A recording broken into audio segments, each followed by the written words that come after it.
Bom dia. Como a Sónia estava a dizer, cabe-me apresentar-vos o resultado de uma reflexão que foi feita conjuntamente por 4 organizações nacionais, nomeadamente a APF, o GAF, o GAT e a Ser Mais, sobre 2 questões que consideramos essenciais em termos de prevenção do VIH, que são a educação sexual e o acesso a material de prevenção. Foi-me pedido muito cordialmente que tentasse ao máximo recuperar um bocadinho de tempo, portanto eu vou tentar acelerar ao máximo sem perder o essencial. Qualquer questão, penso que teremos um bocadinho para os poderem colocar no final. A promoção do uso do preservativo é uma componente essencial de qualquer programa de prevenção de VIH e é, além de ser das mais antigas, é das mais custo-eficazes na prevenção da transmissão por via sexual. O uso do preservativo não é garantido apenas pela disponibilização do material em si, há uma série de outros fatores que influenciam a utilização do preservativo. E é essencial que seja, ainda que seja essencial garantir o acesso ao material, é necessário também que haja informação correta, facilmente acessível, disponível a toda a população. Para além da informação, as práticas sexuais, os contextos, as dinâmicas culturais e as dinâmicas de género, por exemplo, entre muitos outros fatores, têm influência no uso do preservativo e têm também de ser abordadas, sendo essenciais estratégias ajustadas a contextos e a populações específicas, de forma a maximizar a eficácia das intervenções. Paralelamente, a importância da educação sexual destinada a crianças e jovens é inegável, e deve servir como uma ferramenta para informar, sim, mas também para debater com os jovens questões sobre prevenção, sobre a sexualidade e questões mais abrangentes para esclarecer dúvidas, medos e identificar necessidades. Partimos de alguns pontos que pensamos que são relativamente consensuais. O primeiro deles é que o acesso ao material de prevenção deve ser diferenciado, ou seja, assumimos que há uma faixa da população que o deve adquirir, mas que há grupos e contextos onde é benéfico que ele seja disponibilizado gratuitamente. Os esforços de distribuição devem assim obedecer a uma lógica de prioridades, onde a sociedade civil pode ter, e tem já no nosso país, um papel essencial ao chegar a populações e a contextos onde a estrutura pública não consegue chegar. Quanto à educação sexual, somos da opinião que deve estar integrada no currículo escolar, e embora tenha que se focar em questões ditas mais funcionais, portanto, saúde sexual, infecções sexualmente transmissíveis, uso de preservativo, entre outros, deverá passar pela discussão de outros temas pertinentes e não só e não se escutar nestes temas. Consideramos também que deve haver uma lógica de abertura por parte das entidades educativas, incluindo, obviamente, todas as pessoas que trabalham nas escolas, no sentido de criar uma cultura que potencie a abertura para o diálogo. Então, algumas notas sobre a educação sexual. Está regulado legalmente no nosso país. A Lei 60 de 2009 criou os gabinetes de informação e apoio, que funcionam nas escolas e fornecem informação aos alunos, distribuem informação, material de prevenção e da orientação individualizada. Está prevista uma obrigatoriedade de 6 horas no primeiro e segundo ciclo e de 12 horas no terceiro ciclo, afetas a educação sexual. Para além das escolas, também os centros de saúde têm a seu cargo a passagem de informação correta, para além das consultas de planeamento familiar, obviamente, e a distribuição de métodos contraceptivos.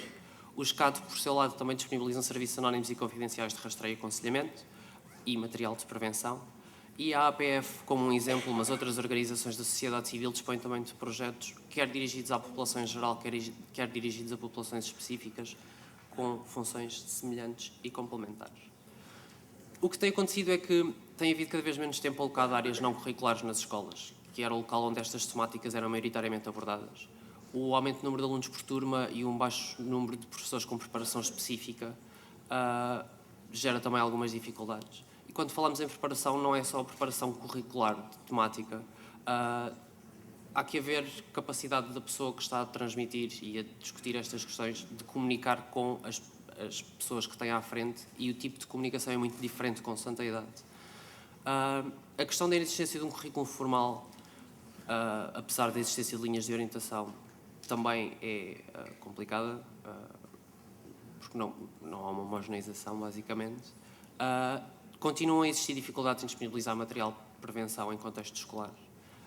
e consideramos que é necessário um maior envolvimento e articulação com as famílias e com as crianças e jovens.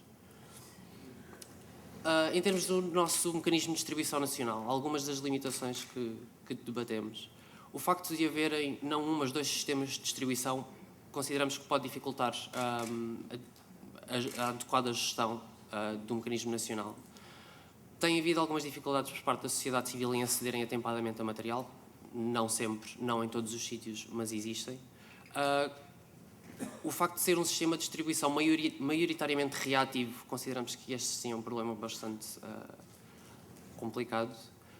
O facto de não existirem campanhas continuadas de sensibilização, quer dirigidas à população em geral, quer dirigidas a populações específicas, é também uma preocupação.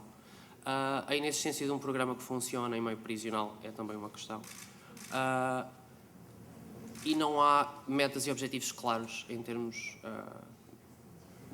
mensuráveis, assim como há, aqui está a inexistência, não é a inexistência, mas a monitorização, avaliação e ajuste deste programa poderia, na nossa opinião, ser mais consolidada.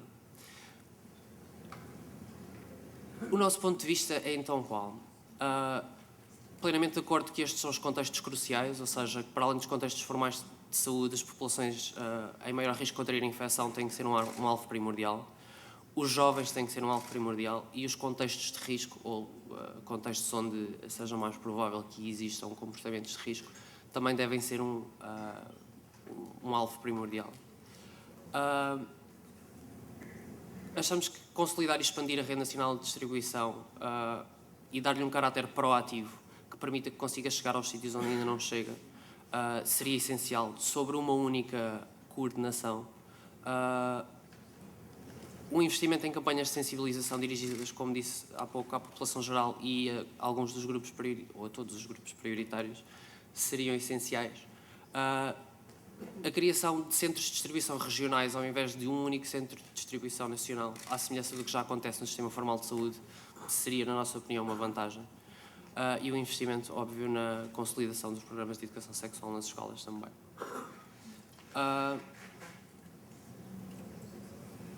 Então, a proposta seria atualizar, implementar e monitorizar um Plano Nacional de Educação Sexual com a participação de todos os stakeholders, estruturar objetivos e populações prioritárias e alocar, obviamente, recursos para o desenvolvimento de intervenções que complementem este programa. E em termos de distribuição de material, pensamos que uma única estrutura responsável, com um sistema de monitorização e avaliação sólido, uma abordagem proativa e que promova efetivamente campanhas de sensibilização continuadas, seriam essenciais. Fico por aqui. Muito obrigado.